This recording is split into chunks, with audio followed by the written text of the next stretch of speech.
welcome to the WHYcast, episode 17. I'm Nancy, Hi, Matt. and we are the hosts of the only podcast about a hacker camp in the universe. This volunteer-run event will take place this year in the Netherlands, approximately 42 kilometers above Amsterdam, from August 8th to 12th. So, what are we talking about today? We got some more exciting news about the ticket sale. We have the regular weekly Where to Hack.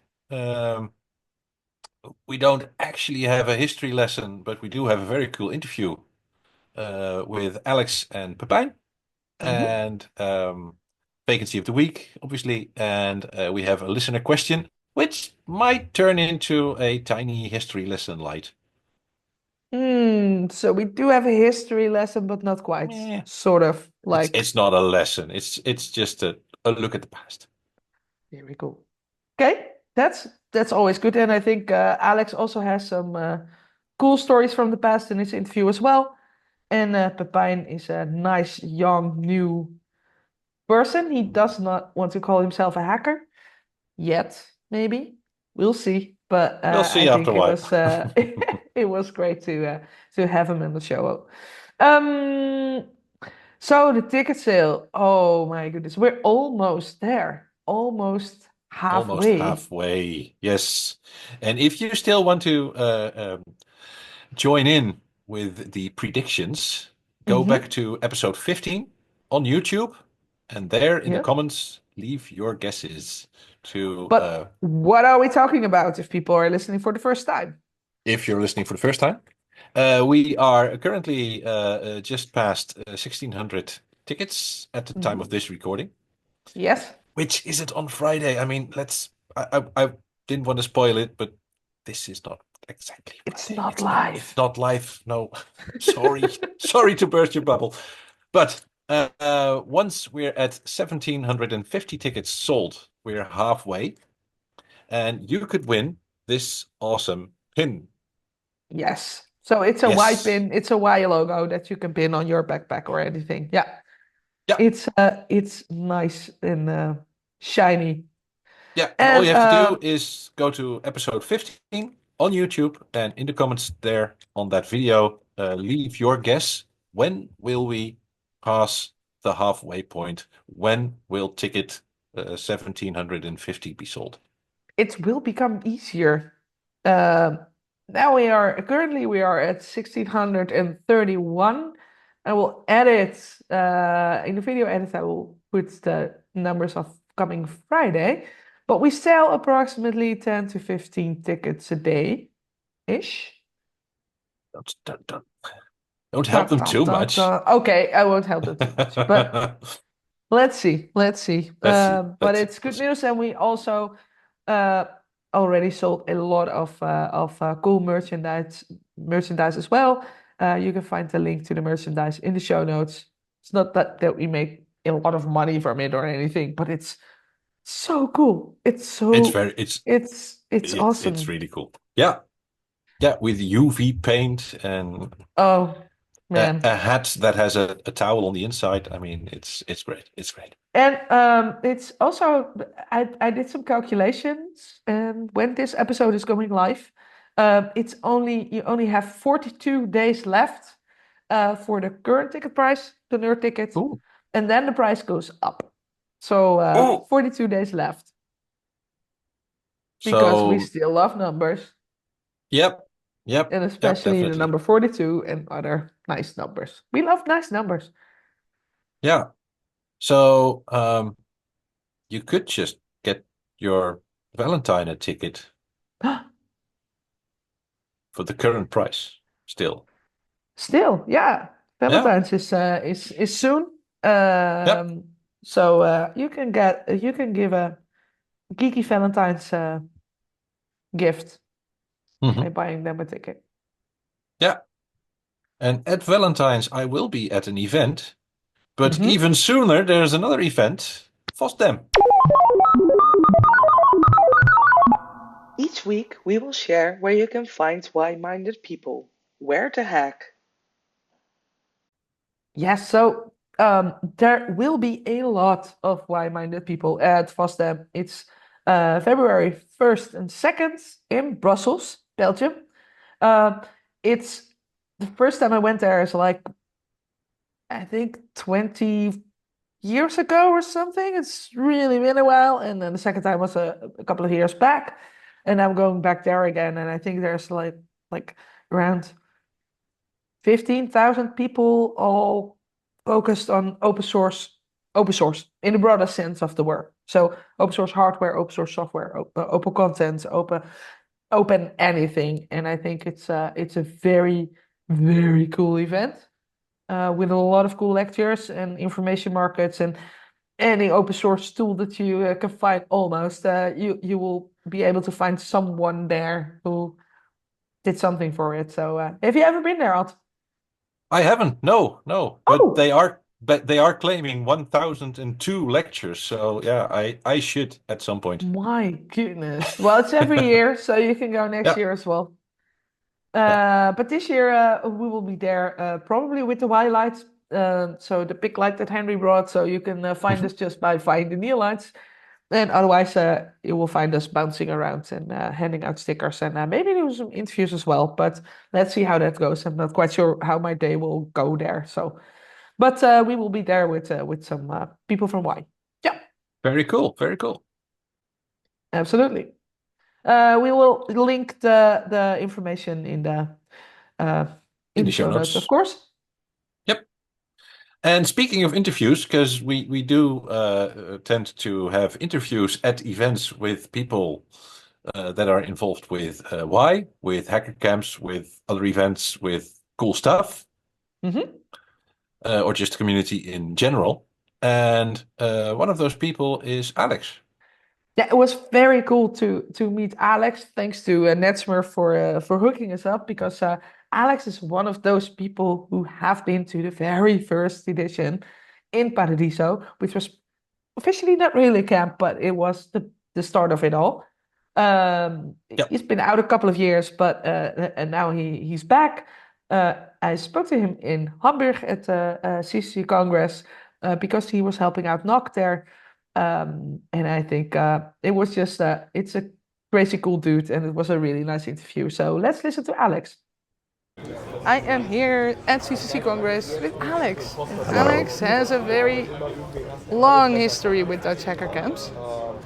So what was your first Dutch hacker camp? I think you were in Paradiso, right? Yes, I was in '89 at the Galactic Hacker Party in Paradiso. I was 17 or 18 at the time, I think. Wow, really young. And, so I didn't get much of it. I was mostly very impressed with all the stuff that was going on there. Then there was the HIP was for me the first camp. HIP was the first camp. Yeah, I was not at Hacking at the End of the Universe. Okay. Which was the first hacker camp. Yeah, but I think HIP was the first time really camping, right? I think Heu was already. Oh, Heu was earlier. Yeah, that's true. I think that was camping. Yeah. So HIP was the first one in 90. Your first one in 97. 97. 97. Yeah. And by that time, I was more involved in a little bit older. And, I was a bit older. Was involved with the cypherpunk movement at the time. At the time, the PGP source code was still not officially outside the United States. Right. Because it was illegal to export machine-readable software. Yeah. So a bunch of American cypherpunks had brought like 3 big boxes of printed source code. So which they OCR'd in Europe, but OCR wasn't as very good back then. So on every page there were some errors. So they printed a CRC check on every page. And then with that bit of software that could check the pages with errors. Yeah. So at HIP, there was a constant stream of volunteers, and everyone would check a few pages and then go get more beer. And by the end of HIP, we compiled PGP legally outside the United States for the first time. That's so cool. And I didn't do a lot of pages, but I was DJ for that For the mission. people who were doing Yes. that. Oh, very good. And were there any responses or reaction to that action, or was it mainly within the scene that it was? It was mainly within the scene. I think it was, one of the points that was scored at some point that brought an end to the crypto wars as well. There were lots of things that made it clear that making crypto illegal wasn't going to be, a viable future, the way to go. Yeah. This was just one of the many things that go like, yeah, you can ban it, but no, you can't. Right? So, of course, PGP was already outside the United States, but that was legally. Yeah, now it was legal. States. Very cool. And so that was, you were DJing at I was helping DJ. I was a having DJ fun. at the time, so I brought my old DJ kits, and we had a big party for like 3 days while everybody was checking the source code. checking the source code. Very nice. And at later events, you also were in the organization, right? Later I got a little more involved with organizing the events. I think it was, what the heck, 2005? Yeah, that's 2005, Yeah, yes. I did a lot of organizing there. That was the one with all the rain, right? Yeah, it was a very wet one. Yes. Yeah, I remember people with like 10 centimeters of water. Yes, that was one of those 10 centimeters of water in my tent. Yeah. But the day before because there were a lot of power outages, of course. Yeah. So we had taken out all the RCDs, the uitlegschakelaars. Yep. They're normally, I think, 15 milliamps, and then they trip. We replaced them all by 500 milliamps. So it won't save lives anymore, but at least we had no power outages. Yeah. And when I woke up with 10 centimeters of water in my tent, I was like, my laptop! Right. But my laptop was on top of my bag, so it was still dry. But the charging light was still on. I was like, that's odd. Interesting. And I opened my tent and my power block is there, also underwater. But that's what the 500 milliamp RCD did. When I did climb out of my tent, I did feel it tingle on my feet a little bit. But it still works. But yeah, there I learned it's a lot of work to organize an event. It is.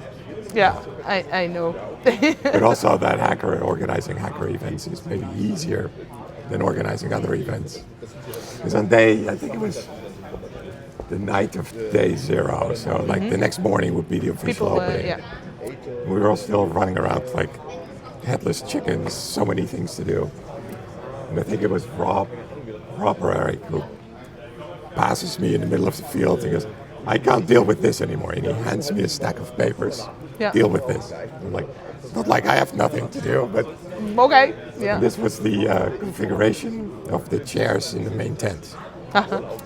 Because the fire department was very precise about that. We had to draw 1,800 chairs individually on the AutoCAD drawings. And then I think 6 or 7 times the fire department sent it back going, no, that's the wrong configuration. Oh my Not safe. gracious. So this was that configuration.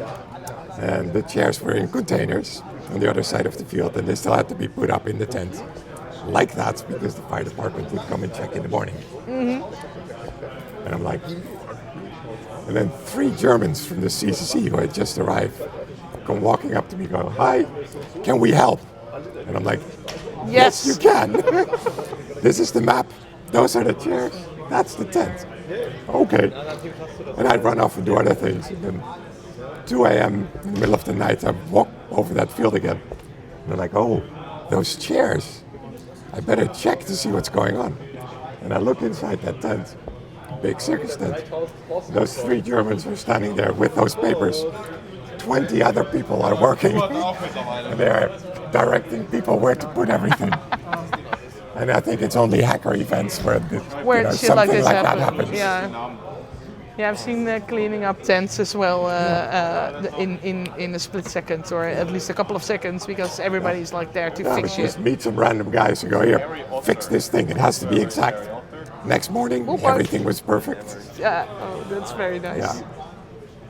Yeah, I also heard a story from Bert Hubert, who was like his tent was set up a little bit bogus, but he had to do a talk, so he went to do a talk, and when he came back, his tent was set up properly. Right, things like that happen at camps. Yeah. Cool. So, are you planning to come to WHY, or do you have any other stories from the other camps? Because you also did Hall, right? At Universiteit Twente? Yeah, but I didn't really do much organizing there. Okay. That's not so much. Then in 2009, I got my son, so Other busy business, there. But he other was priorities. that was 2009. It was 2013. That was Oom. Yeah, he was at home. He was at 4 Oom. years old. Oh, very cool. We're going to have do an interview with him as well. So, So curious to he his was there at stories. 4 years old. That was mostly taking care of him. So Makes sense. uh, Did they already have a family village back then as well, or? I think so, but I think they did.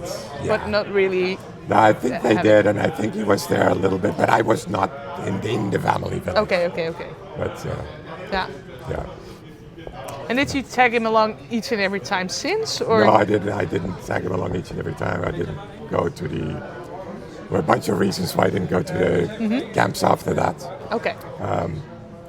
Actually, so I've been out of everything for a little while. For a while. Yeah, it's only last year that I came to Congress again. Ah, okay. So dragged him along for that as well.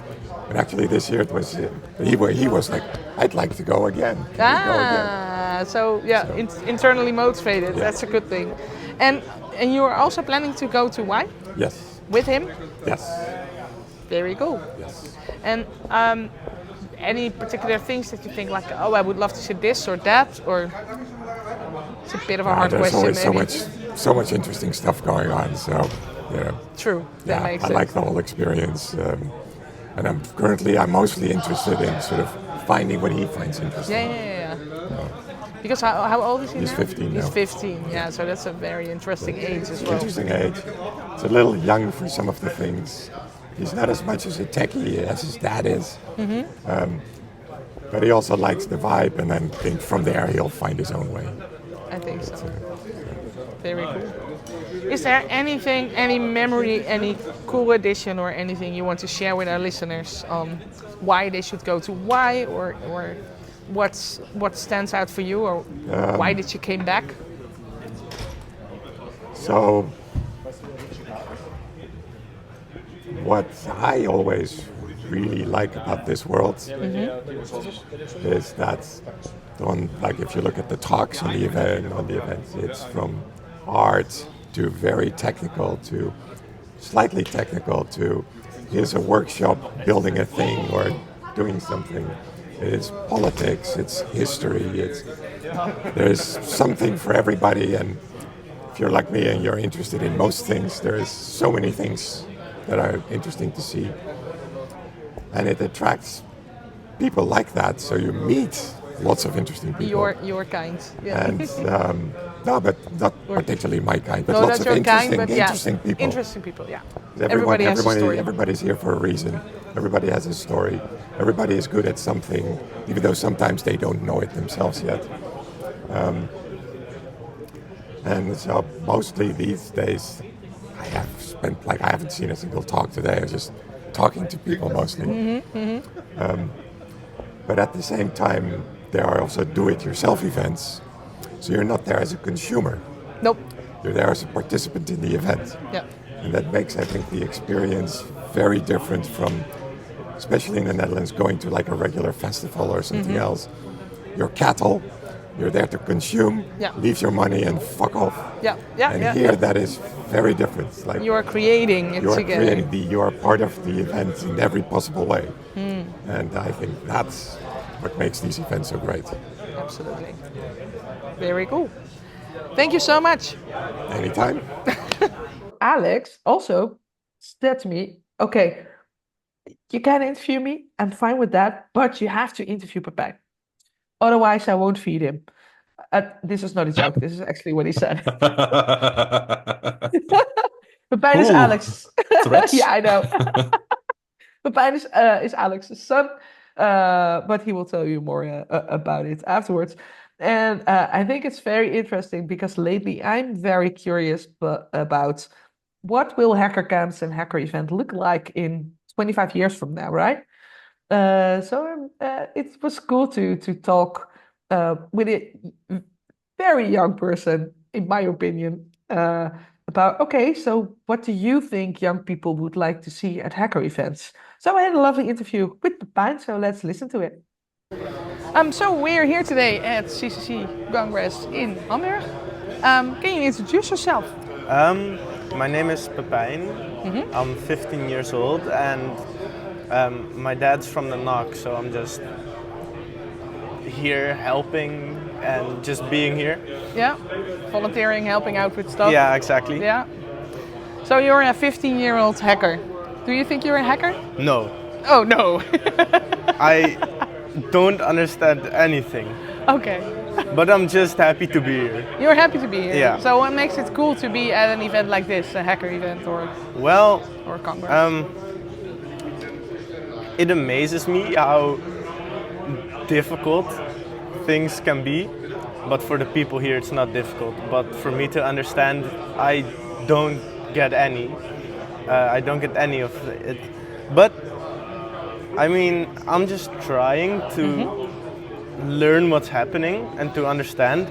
And I think that's pretty fun because, especially if you're interested in these kind of things, to just ask random people like what's happening on this screen, and then they're gonna explain for like half an hour and your whole day is gone, but you do understand what it means. So Very I cool. think that's fun. And so from what I understood is you were here first time last year, Yes. and then you told your dad, I want to go again. Yeah. What was it? Why is it so much fun? Why did you want to come back? Well, that's a good question actually. Thanks. I mean, I think the simple talks that are given by people, like for absolute beginners who don't understand anything, are really fun to listen to and to watch. Because after that, it's only like an hour or something, and then you know so much more. And yeah, it's just, it feels good to know more. It's to learn new stuff. Yeah, That's cool exactly. That's cool to do because Yeah. it's an internal thing to want to learn more. Yeah, exactly. Ah, cool. Yeah. And of course, we see a lot of old farts around us, including myself. And I'm really curious because you're new generation, of course. I guess. I guess you're 15, so I could have been your mom, which I'm not, by the way. But from your perspective as a new generation person coming to an event like Yeah. this, what is the best way you think to get more young people to events like this? To get more people to events like To this. younger Oh, people, younger audience. Simple talks. Simple talks, Yeah. basic 101 Yeah.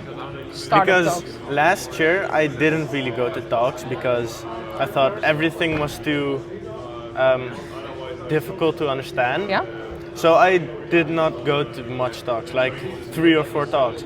And this year I thought, we're just gonna see what happens. If I don't understand it, it doesn't really matter. It's still fun. Yeah. And what is it? Yesterday I went to like 5 or 6 talks and I understood all of them. Okay. And Cool. it was really fun. And the questions or the people who give the talks are really good at answering the questions, of course. Yeah. So if you have any questions, they can answer it really good, and it gives a good feeling. So I think just simple talks and maybe a bit more made for younger people, made for a younger audience. I think that will cause more young people to come to these Yeah. events. So create more, easier level to Yeah, step exactly. up, to step into something. And what are themes that you think are interesting for your generation? Because I think that's different from 30 years ago, right? Yeah, I guess. Well, You're a digital native, so for me, it's really just math, but that's probably just me. Uh-huh. No, I really like talks about interesting things with math. So, Math, yeah. But I think like games, Games. video games, or something like that, or programming a game, or You're telling this to a gamification expert, so my heart jumps with joy right now. no, it's like every young person games right now. I know. And plays like all the games there are. So I don't know how, but if people manage to create talks about games, I think younger most audience definitely, will be will. happy. Yeah, exactly. But I think we have a lot of older gamers as well, so I think gaming is for everybody. Yeah, exactly. Cool. But for the young people, I think math is not really fun. So. And gaming, I mean, everyone likes But gaming. you need right? math for games, right? So That's a good true. But just straight up math, and I don't think it's for many people of the younger audience.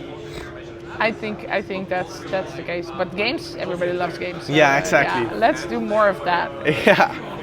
Very good. Is there anything else that we can learn from you? That you could say, like, okay.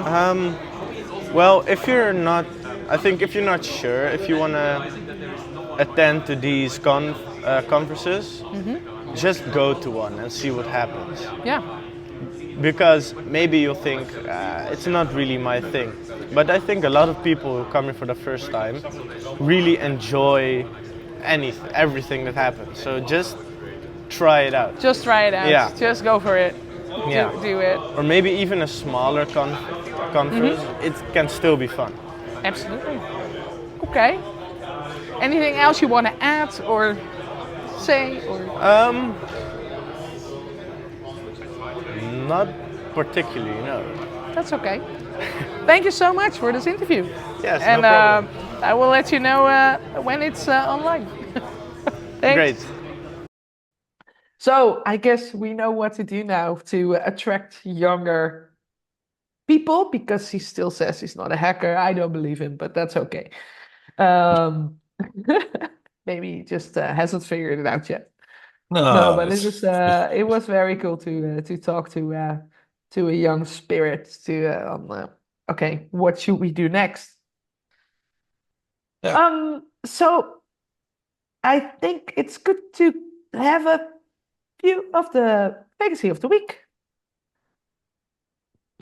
Well, there's obviously still a few vacancies left, but one that stood out when I was scrolling to the list was the quiet zone, or the silent lounge that needs some decoration and some designs. Yes. So the quiet lounge is a place to relax, to unwind a bit. Yeah. If you had enough of all the blinking lights and the music and the people, you can go in there and just bask in the quiet and comfort for just a Especially, bit. I think we have a lot of neurospicy people in our community, which might have the need actually to have a nice surrounding, a quiet spot to be for a while. Yeah. So this is a great opportunity to make a lot of people happy. Make a lot of people happy, and just make cool designs, and yeah. So it's cool looking and useful. I mean, it's combining all the things. If you're looking for a purpose, this is it. Go for it. Yeah. And I think this ties in with our message from listeners, because I got a question about the networking, and is there Wi-Fi everywhere? And I think yes, even in the silent lounge there will be Wi-Fi, because we're hackers, we'll need Wi-Fi everywhere. And I haven't spoken with Nock in detail about this, because they're also very busy with other events coming up now. But based on previous years, previous events, there will probably be wired internet 100,000 and even 10,000 megabits or 10 gig connections to tens if you want that, but normal 1 gig connections are probably more common. There's data toilets or datenkloos. Datenklo? Yeah, those are the Dixies, the plastic toilet boxes that do not contain a working toilet, but do contain the network equipment, and they're scattered all around the field. They are plastic. They are heavy enough to not fall over. They are sturdy. They can be locked, and they have some ventilation holes for cables to come through. So they are ideal casings for network stacks all around the field. Perfect. So that's been in use for many, many years now, not only at the Dutch camps, but also at CC camp. EMF probably as well. Yeah, probably. And many more. Because it's something that really works. You can get your own tent hooked up to one of the datenkloos, and all the instructions will be on the wiki, just like last time.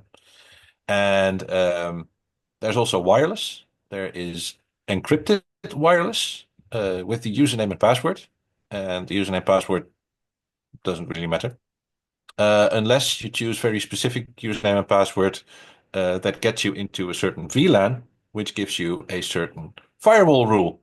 So if you want your device to be accessible from camp and internet, you choose one username. If you want it to only be accessible from on-site, you choose a different one.